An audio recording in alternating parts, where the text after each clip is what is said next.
$1 million legal battle is about to start over discarded flower petals. It all started when Everwood Sao kicked black driver Devin across his bucket of ruined black tulips and roared, "Get out, you crazy garbage man." This cruel insult happened right at the 800-acre Everwood farm in Hood River, Oregon. Devin came here every night to gather leftover flowers for his late grandmother's midnight violet dye, trying to buy medicine for his daughter. When famous designer Adrian DuPont saw this magic color, Everwood tried to steal it right away. How can a poor driver fight tough lawyers and harsh threats to save his family's honor? What secret in an 1894 land tax paper will turn the tables? Right after that bucket hit the wet gravel, Devin just stood there, frozen in place. His jaw locked tight. He said nothing back. Around him, the day shift workers froze mid-step, lunch bags dangling from their hands. Nobody moved to help him. The evening air smelled like crushed tulip stems and diesel fuel from the idling trucks. Somewhere behind the packing shed, a rusty vent rattled in the wind. Devin knelt down slowly. He picked up each broken black petal with careful fingers. His knuckles were pale from holding tight to the bucket handle. He did not look up at Preston Croft, the man who had just humiliated him in front of 40 people. A truck engine coughed near the loading dock. The smell of diesel mixed with wet soil and bruised petals. Devin's hands moved slowly, steady on the outside, even though his chest felt tight. He heard boots crunch away across the gravel behind him. Nobody stayed to help. Nobody said a single word in his defense. He finished gathering the ruined flowers alone, piece by piece, until his bucket was full again. Only then did he stand up and walk toward his old truck without looking back. Devin drove home at 6:15 that evening, his old truck rattling over the gravel road along the Columbia River Gorge. His small wooden house sat alone at the edge of the cliff. Wind hissed through a crack in the front door. Inside, his 7-year-old daughter Sky lay on the couch, breathing hard. Her chest rose and fell in short, shallow bursts. Asthma had gripped her lungs since she turned 4. Devin sat beside her and rubbed slow circles on her back until her breathing steadied. Then he opened a small tin box on the kitchen table. Inside were unpaid medical bills stacked and creased. The total came to $1,842.50. His bank account held just $47.12. He looked over at the worn leather journal sitting on his workbench. The cover was cracked at the corners, held together with a thin leather strap. Inside were his great-grandmother Hattie Cross's handwritten dye recipes, passed down since the 1800s. She had discovered a way to ferment ruined black tulip petals using cold spring water from these very hills. The result was a deep, amazing color called midnight violet. It never faded, no matter how many times you washed the fabric. Devin touched the yellowed pages gently. This journal was the only thing of value his family still owned. It meant more to him than money ever could. The pages smelled faintly of dried lavender and old paper. Some corners were torn, where past storms had leaked through the roof. Devin kept it wrapped in a plastic bag every night just to keep it safe. His bank account sat at just $47.12, but this journal made him feel rich in a different way. He often wondered what his grandmother would say if she saw him now. He was just scraping by on scraps from a farm that saw him as nothing more than a night driver. Because Devin had no cash for new dye supplies, he kept collecting the farm's thrown-out tulips at night. He used an old plastic bucket he had found near the shed. Nobody wanted the crushed, unsellable flowers anyway. They were headed straight for the burning machine behind the packing barn. Devin figured nobody would miss a few buckets. He never imagined that saving flowers meant for the trash could start a war with his own boss. The next morning at 10:20, a doctor at the local clinic delivered hard news. Sky needed a special treatment program in Portland. It would cost $12,500 to stop lasting damage to her lungs. Devin sat frozen in the waiting room chair, holding tight to his knees, so hard his fingers ached. The clock on the wall ticked loudly in the quiet room. He had no idea how he would find that kind of money. His hands shook slightly as he signed the papers. He thanked the doctor in a flat, quiet voice and walked outside into the cold. On the drive home, he pulled over once just to breathe. That same morning, a black car pulled into the Everwood parking lot. Out stepped Adrienne DuPont, a famous fashion designer from New York City. Her assistant trailed behind her, carrying a leather notebook full of fabric swatches. She wore a fitted black knit dress and sharp, stylish heels. Adrienne ran a luxury clothing label called Aura New York. She had come searching for a bold new natural dye for her next big fashion show. Preston Croft greeted her with a wide, eager smile. He rushed her through rows of factory-dyed fabric samples, all made with harsh, artificial chemicals. Adrienne wrinkled her nose and shook her head at every single one. "These feel lifeless," she said flatly. "I need something with a soul." Preston kept smiling, but his neck flushed a light shade of red. He pulled out sample after sample, each one flatter and duller than the last. Adrienne folded her arms and glanced toward the window, clearly losing patience. She had flown across the country for something real, not another shelf of ordinary fabric. Later that evening, during a shift, Devin left a small woolen swatch on the sorting table. He had dyed it himself, testing a new aging process batch. The deep violet color glowed strangely under the warehouse lights. He forgot it there when a delivery truck pulled up and needed his help. It was a simple mistake made in a rush, but that scrap of cloth was about to change everything. The next day, Adrienne wandered through the sorting area, while Preston took a phone call. She spotted the small violet swatch resting near a stack of thrown-out petals. She picked it up and held it toward the light. Her breath caught. She had never seen a shade like this in 20 years of design work. It looked like midnight sky woven into thread. She marched straight to Preston's office and demanded to know who made it. Preston recognized the color instantly. It matched the stain he had seen dripping from Devin's bucket the night before. His stomach tightened. He realized a lowly night driver might be sitting on something valuable. At 2 o'clock that afternoon, he called Devin into his office. Bright light buzzed overhead. Preston leaned back in his leather chair, fingers laced behind his head. A framed photo of his boat sat on the shelf behind him. "You used Everwood's thrown-away flowers for a personal project," he said coldly. "That counts as theft of company property. I could have you arrested this afternoon." He let the words hang in the air, watching Devin's face for any sign of fear. The office smelled like fresh coffee and expensive cologne. Outside the window, trucks rumbled past, hauling more crates toward the burning machine.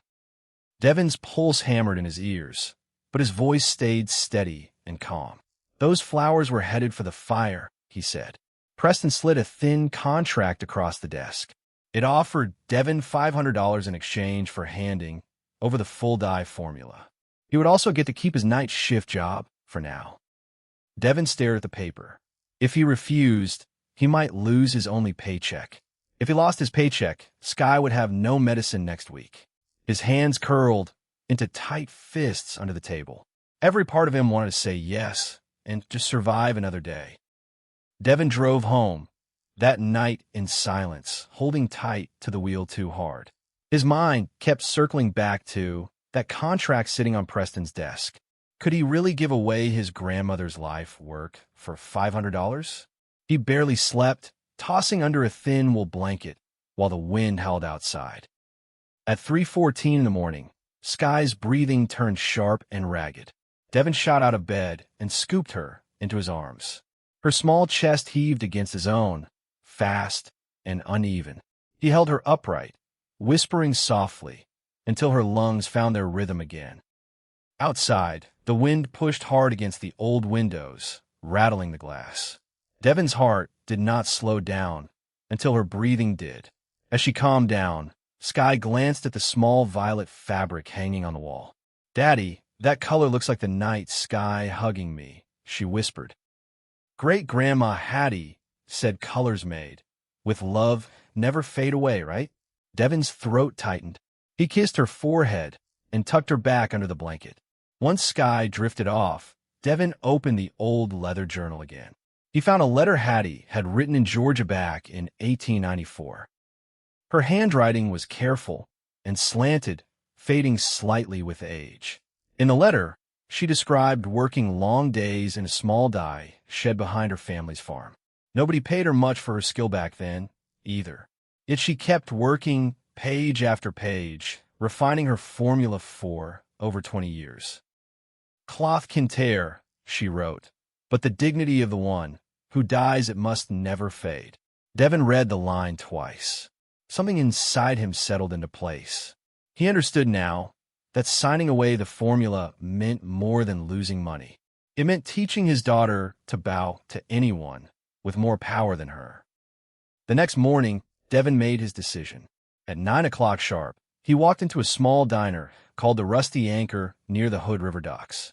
Adrian DuPont was already seated in a corner booth, sipping black coffee. The diner smelled of bacon grease and strong coffee. A boat horn sounded somewhere out on the river. Devin carried the old journal, its dye formula pages carefully covered. He also brought 3 finished fabric swatches, each one a deep, unbroken shade of violet. He set them on the table with steady hands, even though his stomach was in knots. "I won't sell my formula to Eva Wood," he told her plainly. "But I'd like to work directly with Aura in New York under my own family's name." Adrian studied the fabric in her hands, turning it slowly under the window light. Her fingers traced the tight, even weave near the edge. She saw more than just color. She saw a real story worth telling. "This is just what fashion is missing," she said. Within the hour, she agreed to a trial partnership worth $20,000. Devin would supply the first batch of dyed fabric for a private showcase in New York. Relief and fear tangled together in his chest. That same afternoon, Devin walked back into Everwood and placed his employee badge on Preston's desk. He quit on the spot, without raising his voice once. Preston looked up, stunned, his mouth slightly open. For years, Devin had shown up on time, done his job, and said little. Now he was walking away from the only steady income he had. Part of him wanted to turn back and beg for his job right there. Instead, he simply nodded once and walked out through the front gate for the last time. Other workers watched him go, some nodding quietly in respect, others too afraid of Preston to say anything at all. Preston's face went red the moment he heard the news, his jaw tightening as he stared at the empty chair. His own night driver had walked away to work with Everwood's biggest client. To Preston, rules were rules, and workers stayed in their place. He had spent 15 years climbing the corporate ladder at Everwood. He was not about to let a truck driver embarrass him in front of the company's biggest buyer. He grabbed his phone and called a law firm named Vance and Sterling within the hour. By the next morning, Devin received a legal notice at his front door. Everwood claimed he had stolen trade secrets and misused company waste. The threat of a courtroom battle now hung over everything Devin had built. Meanwhile, Devin faced a different kind of enemy, cold weather. He needed to scale up his aging process from small buckets to massive 500-gallon vats. Temperatures outside dropped suddenly to 40 degrees Fahrenheit, far colder than usual for this time of year. The living cultures in his tulip mixture began dying overnight. Devin paced his tiny workshop at 2 a.m., checking thermometers with shaking hands. He wrapped the vats in old blankets, hoping it would slow the damage. Nothing seemed to work fast enough. Without warmth, there would be no dye, no partnership, and no medicine for Sky. He pressed his palm against the cold metal side of a vat and felt his hopes slipping away with the heat. Adrian stepped in before Devin could sink any further. She wired him funds to rent an old, heated warehouse on the edge of Hood River. Its walls were thick, and its ancient furnace groaned but held steady heat. The vats fit perfectly along the back wall, safe from the wind outside. Sky, though only 7, insisted on helping too. Each afternoon after school, she gathered dry straw bundles to insulate the fermenting tanks. Her small hands worked with quiet determination. Watching her, Devin felt something between pride and heartbreak settle in his chest. With only 14 days left before the New York Fashion Week deadline, Devin needed at least 3 tons of thrown-away black tulip petals. Everwood was his only real source for that much waste. But Preston had other plans. He ordered the waste storage area locked down tight, with new fences and steel gates. Night security doubled overnight, and guards now walked the fence line every hour. Every thrown-out tulip now went straight into the burning machine instead of piling up like before. Devin's supply chain had just been cut off entirely, right when he needed it most. One old friend still worked the night gate at Everwood. His name was Marcus, and he had known Devin for 6 years. Marcus texted him a warning the moment the lockdown started. "They're watching everything now," he wrote. "Be careful, man." Devin read the message twice, his stomach sinking. Marcus could lose his own job just for sending that text. Still, he cared enough to send it anyway. That small act of loyalty meant more to Devin than he could say out loud. Desperate, Devin considered something he never imagined doing. He would have to sneak back onto Everwood property after dark into the very waste yard he used to work in. Old co-workers might still let him slip through if he was lucky and quiet. If he was caught, everything could collapse in a single night. Still, he saw no other path forward. Sky's treatment, his grandmother's legacy, and Adrienne's trust all depended on this one desperate gamble. On the night of October 12th, at 11:45 p.m., Devin crouched near the waste bins, moving fast. Cold air bit at his hands as he filled sacks with thrown-out black tulips. His breath came out in small white clouds. Somewhere nearby, a chain-link gate creaked in the wind. Then bright lights suddenly flooded the yard in harsh white light. Devin froze, sack still in his hands, heart slamming against his ribs. 2 guards grabbed his arms before he could run. Within minutes, Preston himself arrived, still buttoning his coat, a smug grin already spreading across his face. Well, Preston said, looking Devin up and down, a slow grin spreading across his face. "Trespassing and theft of trade property. That's real jail time, Devin." He pulled out his phone, ready to call the Portland police. Then he stopped and tossed a folded document onto a nearby table instead. It was a full rights waiver demanding Devin hand over Hattie's journal for good. "Sign this," Preston said, "and I'll let you walk away with $5,000 for your daughter's medical bills." His voice dropped low and cruel. "Refuse, and you go to jail tonight. Sky goes into state care tomorrow morning." Devin's whole body went cold at those words. His hand stopped moving entirely. The threat hit him harder than any insult ever could. He pictured Sky's small face, confused and frightened in a stranger's home. For one long, terrible moment, he considered signing everything away just to keep her safe tonight. His fingers actually reached toward the pen sitting on the table. Then he thought of Hattie's letter, tucked safely inside his jacket pocket. Her words echoed in his mind, steady and clear. He pulled his hand back and set it flat on the table instead. "Give me a minute," he said quietly. Preston smirked, certain he had already won, and stepped out into the hallway to take a call. Left alone in the cramped guard office, Devin sat still for a moment, catching his breath and steadying his shaking hands. His eyes drifted across a messy printer tray nearby. A thick stack of documents sat forgotten there, labeled Environmental Audit, Night Shift Emissions. Devin's pulse quickened. He had spent years running that exact burning machine himself. Something about the numbers looked deeply wrong to him. He scanned the pages quickly, his eyes narrowing with each line. Everwood had reported far less smoke output than the machines actually produced.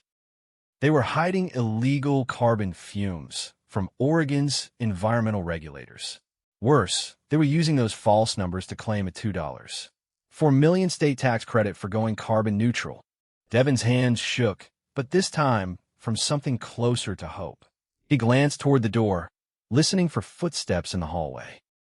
Using his phone, he quietly took photos of every single page, all 14 of them, before Preston returned. Thanks to a quick call from Adrienne's lawyer, Devin posted bail early the next morning at 6 a.m. He walked out of the station exhausted, but clear-headed, squinting against the early sunlight. Preston, however, refused to let the matter rest quietly. He leaked false rumors to local business contacts, claiming Aura New York was partnering with a fraud and a thief.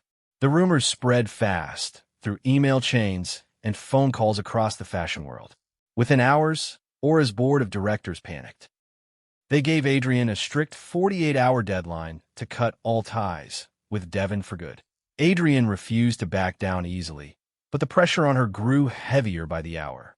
Word of the lawsuits spread quickly through Hood River's small business community. Some old co-workers crossed the street to avoid him, afraid of getting caught up in Everwood's anger. Others quietly slipped him bags of tulip scraps from their own backyard gardens, never saying a word about it. Devon began to realize this fight was no longer just his own. Would it be enough to save everything he had built so far? Devon now faced two battles running side by side. He had to finish his final dye batch with barely any raw material left. At the same time, he needed a flawless legal strategy to face Everwood's entire leadership team. Sleep became a luxury he could not afford. Sky watched her father move between the warehouse and his makeshift desk, papers spread everywhere, coffee going cold beside him. One evening, she tugged on his sleeve and asked if they were going to lose the warehouse. Devon knelt down to meet her eyes. "We're going to be just fine," he said, keeping his voice steady for her sake. Sky studied his face for a long moment, then nodded and hugged him tight. She trusted him fully, and that trust pushed him to keep working long, after most people would have given up. The night before the meeting, Adrienne's lawyer, a sharp woman named Rachel Kim, walked Devon through every detail of his case. They sat at his kitchen table until well past midnight, papers spread out under a single lamp. "Stay calm," Rachel told him. "Let the documents speak for themselves." Devon nodded, memorizing every point she made. Sky slept soundly in the next room, unaware of how much rested on the coming morning. Devon barely slept that night, running the numbers over and over in his head. Around midnight, Adrienne called just to check on him, her voice calm and warm through the phone. "Whatever happens tomorrow," she said, "the world already saw your work. Nobody can take that back." Her words stayed with him long after he hung up the phone. He finally closed his eyes near 2 a.m., the old journal resting gently on his chest. 2 days later, Devon stood outside Everwood's headquarters in Portland, dressed in clean, simple work clothes. Rain tapped lightly against the glass doors.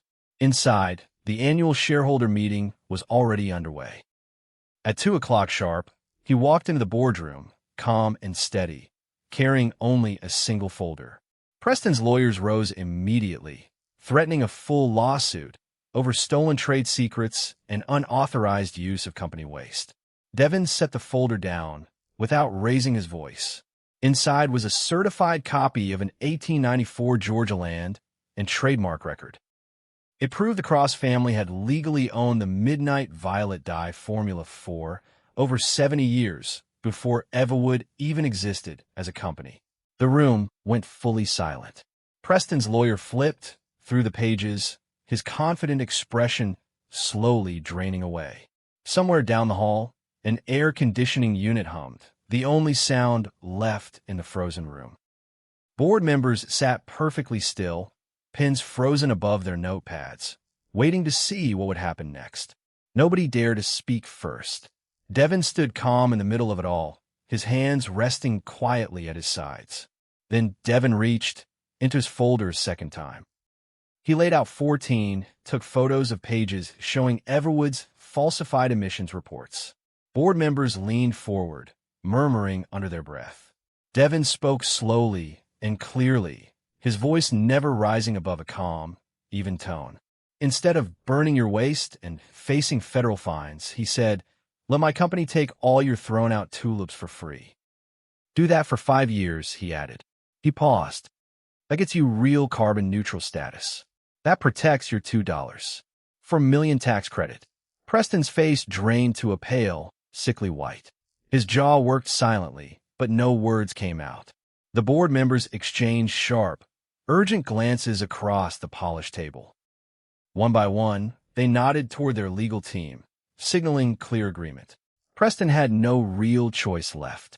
His own greed and his own falsified papers had trapped him for good.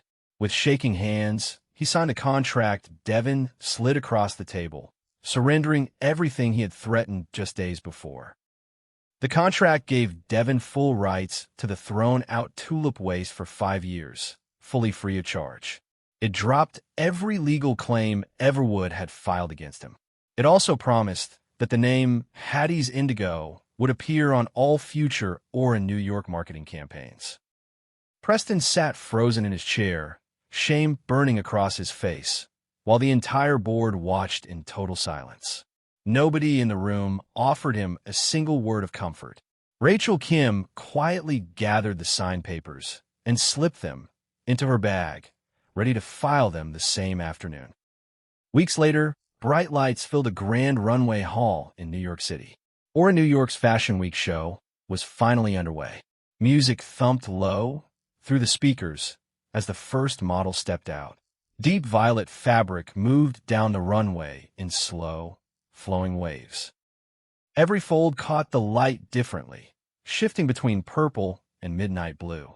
Photographers leaned forward, cameras clicking rapidly, capturing a color none of them had ever seen before. Fashion editors whispered to each other, scribbling quick notes in their programs. The crowd buzzed with quiet amazement, some leaning forward just to see the fabric move. In the front row sat 7-year-old Sky, wearing a small violet dress made from her father's own dye. Her cheeks had regained their healthy color after months of proper treatment. Just weeks earlier, her Portland doctor had fully cleared her lungs, calling her recovery remarkable. She breathed easily now, without any wheeze or struggle. She clapped her small hands together, eyes wide with pure delight, watching every model pass by. Adrian DuPont walked out at the end of the show, holding Devin's hand tightly. The audience rose to their feet, applause rolling like thunder through the hall. Someone near the front shouted "Bravo!" and the sound echoed off the high ceiling. Every single garment carried a small woven tag near the hem. It read simply, "Hattie's Indigo, authentic dyeing craft since 1894. Reporters pressed forward, calling out questions about the fabric's origin. Devin answered each one calmly, giving credit to his grandmother's careful hands. Devin stood there, steady and calm, just as his grandmother's letter had once promised him he could be. Weeks after the show, Devin returned home to Hood River. He walked slowly through his warehouse, now filled with the sweet smell of drying tulip petals. Rows of finished fabric hung neatly along the back wall, deep violet under the afternoon light.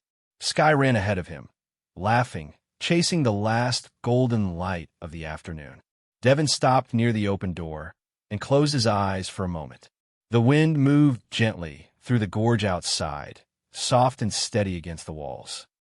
It almost sounded like a quiet voice, warm and familiar, whispering approval from somewhere far away.